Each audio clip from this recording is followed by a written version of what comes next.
اللہ تبارک و تعالیٰ نے ہمیں جو شب قدر عطا کی ہے یہ اسی امت کی خصوصیت ہے۔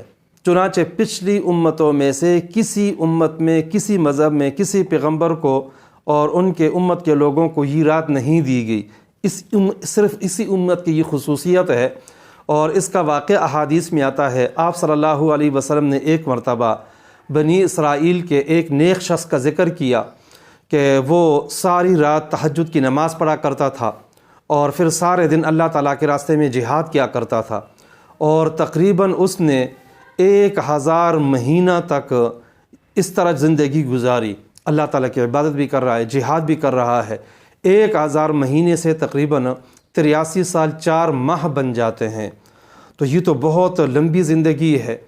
اور اس نے پورا اپنا وقت اللہ کے لیے وقف کر دیا تھا، عبادت کیا کرتا تھا۔ صحابہ کرام رضوان اللہ تعالی علیہم اجمعین کو بڑا تعجب ہوا اور کہا کہ وہ تو بڑا خوش نصیب انسان تھا، اور اللہ تعالیٰ نے ان کو عمریں بھی اتنی زیادہ دی ہوئی تھیں، اس لیے وہ اللہ تعالیٰ کی عبادت زیادہ کیا کرتے تھے۔